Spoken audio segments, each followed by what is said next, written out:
how I would define success, I would say somebody who...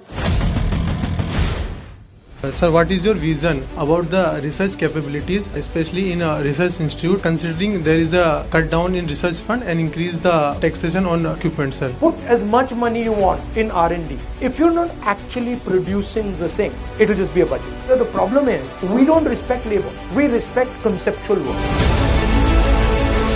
So I think one of the things that I want to push is moving more into the physical production space. Namaskar, sir.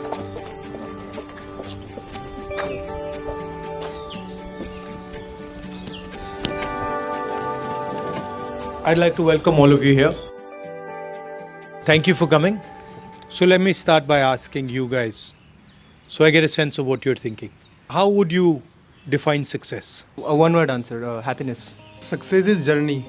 There is no stoppable in the success. Like anything which does for the betterment of the humanity, I would consider success. Which anything which helps people around me. I'd say a sense of fulfillment in whatever you're doing. So whatever your goals are, whatever your visions are, as long as you're happy in the journey and in the moment, I'd say that is a success for me. Nobody said money, huh? So I was coming to that. Or you're being polite or what? Success is helping yourself grow, and then that leads to growth of all the people. So one asset is money and the other is care and development of the society as a whole. But generally, if you were to ask me how I would define success, I would say somebody who observes his surroundings or her surroundings accurately and maneuvers around them in an efficient manner. That would include things like dealing with fear, dealing with greed, dealing with anger, dealing with other people. That's how I would define success. So, considering your long interaction in politics, especially in Indian politics, we were wondering what were the issues that we focused on before, when we started out, or if, say 10 years back, and what are the issues that we are focusing on today? We, as in us, or me, or as the country? As the country, and also we would like to know that what do you think that we should focus more on? What should be part of the national conversation? So, in the Congress and the UPA, we generally believe that the resources should be distributed more fairly. Growth should be wider. In the BJP, they are more aggressive on growth, and they tend to believe that you can focus resources. They believe on what is, in economic terms, called trickle down. On the social front, we feel that the more harmonious society is, the less people are fighting, the better it is for the country. That would be, on the sort of social side. On the international relations front, probably be some differences with regards to the way we relate to other countries, but broadly it will be similar. Hello, sir. My name is Swapnanil. In the state of global unrest, what is your vision of what India's role should be when it comes to treading the line of non-alignment while at the same time promoting democracy overseas? So the single most important thing going forward is how India navigates this conflict between China and America. And really, between the Americans and the Chinese, one key question is what is going to happen to India. This gives India a couple of things. In a situation where the two superpowers are going head to head, we have a balancing equation. We have a balancing ability, right? So we can say that we are either your friend or your friend, and we want this from you and we want that from you. So India is in a space where it can get quite a lot more than its power would give it. And so if India intelligently walks through this thing without getting stuck or without making a major mistake, then we might benefit from it.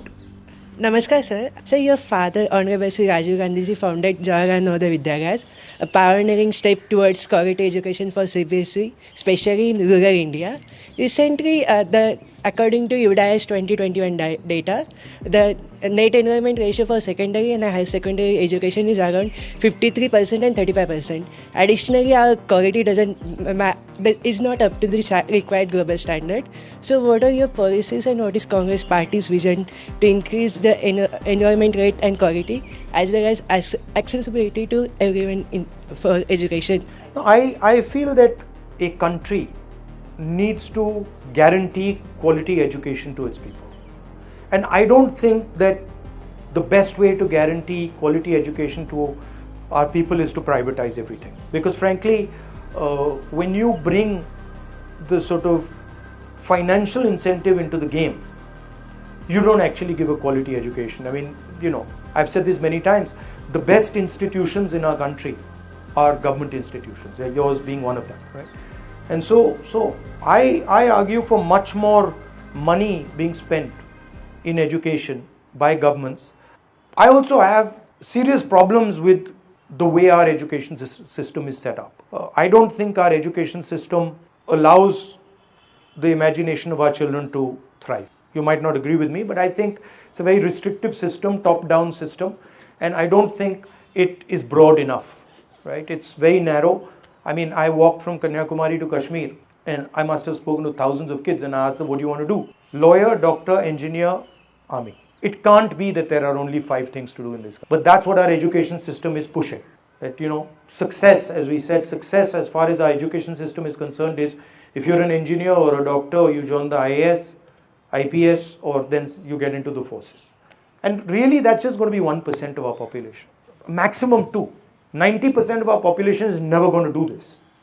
Right? So the whole thing is geared towards this 1 or 2% who are going to become engineers, doctors, and then poor fellows, when they don't succeed, then they are, they're depressed and they're upset that I couldn't make it. But really, it's impossible for 90% of India to become engineers and doctors, and it's not even required. I mean, it doesn't make sense.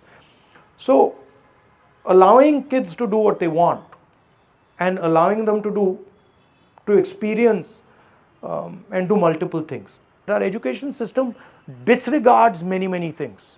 It undervalues many professions, overvalues these 4 or 5 professions, and then tells everybody, "Bhai, yahi karna hai."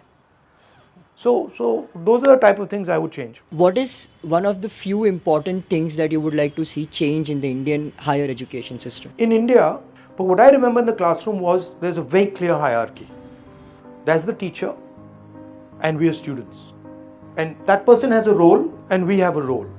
And that person is going to basically tell us what he knows. So it's very hierarchical structure and knowledge is imparted straight down. And sometimes if the student says, I don't agree or I don't understand, the teacher will be like, listen, keep quiet.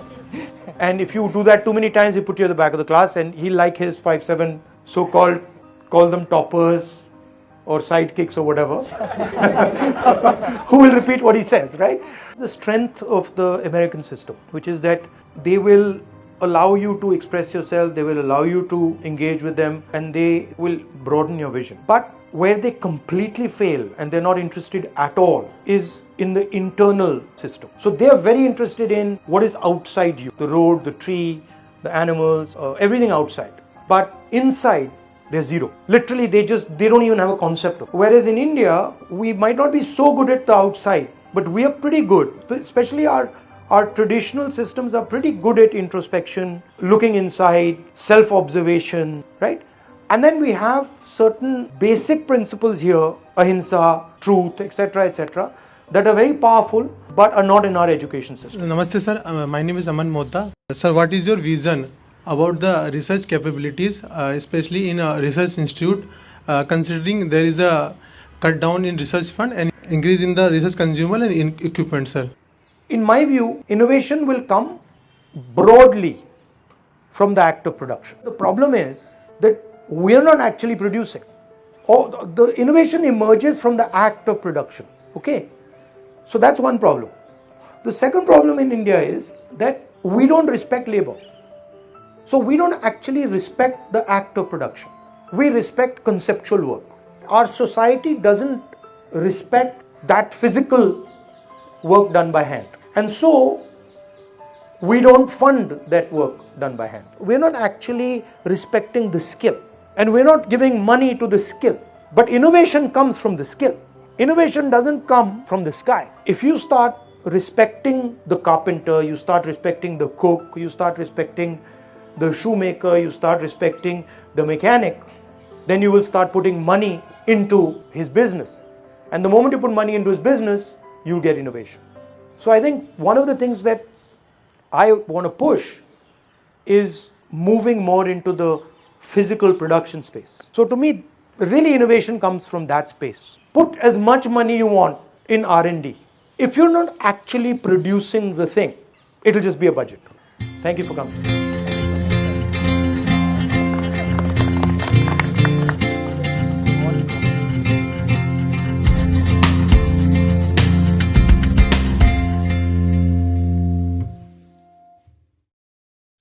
और भी ऐसी तरह तरह की news को देखने के लिए हमारे चैनल को लाइक करें, सब्सक्राइब करें और बेल आइकन जरूर क्लिक करें, इससे हमारे आने वाली न्यूज़ की नोटिफिकेशन आप लोगों को सबसे पहले मिले।